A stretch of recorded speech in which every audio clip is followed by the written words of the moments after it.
warahmatullahi wabarakatuh. Perkenalkan, di sini saya Roza Melinda Puri, MPM 20130530004 dari Program Studi Pendidikan Guru Sekolah Dasar Universitas Lampung.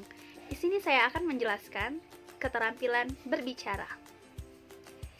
Jadi, apa saja yang perlu kita pahami terkait konsep berbicara? Jadi, yang pertama adalah hakikat berbicara.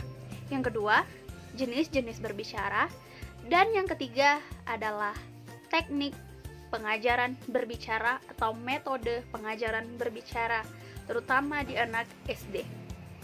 Nah, apa sih hakikat berbicara? Nah, hakikat berbicara adalah salah satu kemampuan berkomunikasi dengan orang lain melalui media bahasa. Jadi berbicara adalah bentuk tindak tutur yang berupa bunyi-bunyi yang dihasilkan oleh alat ucap. Alat ucap itu adalah mulut, disertai dengan gerak-gerik tubuh atau ekspresi raut muka. Kan hakikat bahasa itu adalah berkomunikasi, di mana bahasa itu dilakukan secara lisan oleh berbicara. Jadi antara berbicara dengan menyimak itu memiliki hubungan yang sangat erat, karena dengan berbicara, seseorang menemukan informasi, menyimak, menemukan informasi dari berbicara. Dan sesuai dengan tujuannya, tujuan bahasa selaras dengan tujuan berbicara.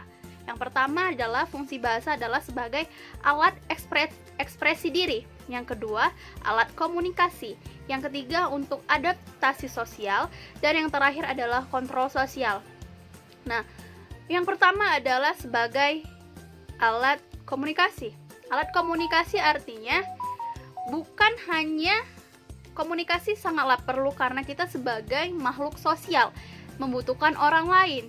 Dengan adanya ucapan atau tindakan dari mulut kita, maka seseorang akan lebih memahami apa yang kita sampaikan, apa yang kita kemukakan, dan dengan seseorang itu memahami apa yang kita bicarakan, maka tindakan tersebut menjadi selaras atau menjadi kesinambungan. Yang kedua itu adalah sebagai alat ekspresi diri.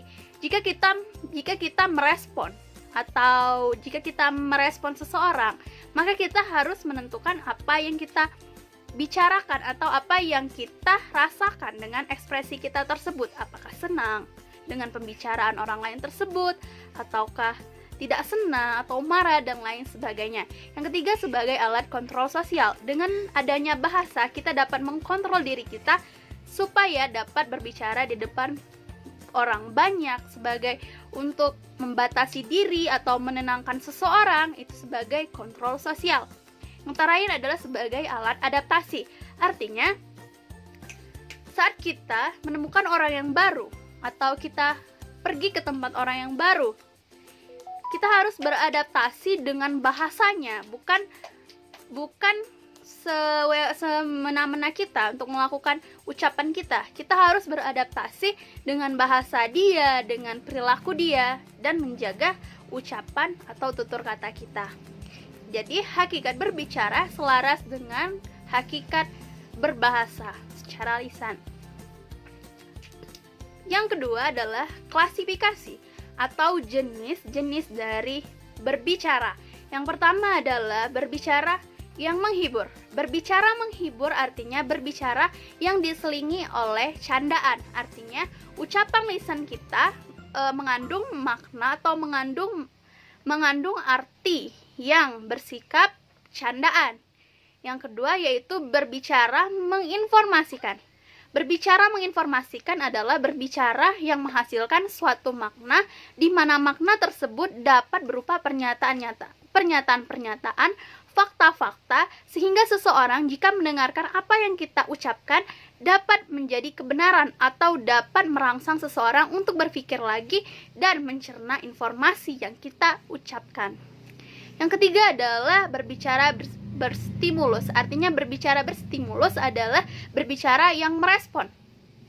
Dan yang terakhir adalah yang keempat adalah berbicara meyakinkan. Dengan adanya ucapan kita atau tutur kita, seseorang menjadi yakin dengan keputusan. Contohnya, jika teman kita sedang mengalami masalah dan setelah itu dengan setelah itu kita yakinkan atau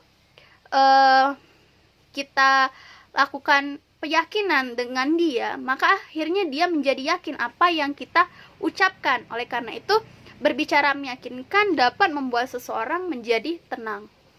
Dan yang terakhir adalah berbicara menggerakkan. Artinya, dengan berbicara ini dapat melakukan tindakan seseorang. Contohnya, jika kita menyuruh adik kita supaya silakan mengepel lantai, karena oleh ucapan kita dia melakukannya. Oleh karena itu, berbicara dapat menghasilkan suatu tindakan. Nah, yang terakhir adalah teknik berbicara. Teknik berbicara dibagi menjadi 3. Yang pertama adalah berbicara secara terpimpin. Berbicara terpimpin adalah berbicara yang dilakukan guru dengan mencontohkan kepada anak muridnya, dan anak muridnya itu mencontohkan apa yang guru itu berikan dengan sama persis. Yang kedua adalah berbicara semi terpimpin. Artinya, guru memberikan contoh kepada siswa, tetapi siswa dapat ditambahi atau dikurangi, bahkan bisa menganalisis lagi, dan lain sebagainya. Dan yang terakhir adalah berbicara bebas. Nah, berbicara bebas ini tidak dapat bimbingan atau tidak ada guru yang membimbing dan tidak ada bahan-bahan. Oleh karena itu, dia berbicara dengan sebebas tutur katanya. Jadi, perbedaan antara 3 teknik mengajar atau metode mengajar ini terlihat dari yang pertama adalah berbicara terpimpin adalah berbicara yang sama dengan apa yang dikatakan gurunya. Yang kedua adalah berbicara semi terpimpin adalah berbicara yang sama dengan gurunya, tetapi ditambah atau dikurangi oleh bahan-bahan ajar lainnya. Yang ketiga, berbicara bebas ini adalah berbicara yang sesuai dengan apa yang dia inginkan di dalam hatinya, tidak melihat dari bahan ajar ataupun guru yang mengajarkan.